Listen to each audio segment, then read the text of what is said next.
வணக்கம்.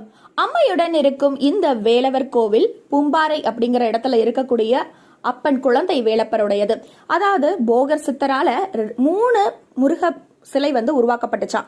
நவ பாஷங்களாலையும் நல்ல மூலிகைகளாயும் மந்திரங்களாலையும் உருவாக்கப்பட்டதா அந்த சிலை. முதல் சிலை பழனி ஆண்டவர், 2வது சிலை இங்க இருக்கக்கூடிய குழந்தை வேலப்பர். இவரை பார்த்தாலே அவ்வளோ ஒரு புன்னகைங்க. இதுதான் அங்க இருக்கக்கூடிய மரம். இந்த மரத்துல மாங்கல்யத்தையும் கல்லுல மஞ்சள் துணி கட்டி போட்டா திருமண தடையும் நீங்கும், அதே மாதிரி குழந்தை பாக்கியம் கிடைக்கும் அப்படின்னு சொல்றாங்க. இதுக்கு ஒரு 3 நாளைக்கு முன்னாடி தான் இந்த கோவில் திருப்பியும் கும்பாபிஷேகம் செய்யப்பட்டது. அந்த பாக்கியத்தை உங்க எல்லாரும் நீங்க பார்க்கணுங்கிறதுக்காக தான் நான் வீடியோ போடுறேன்.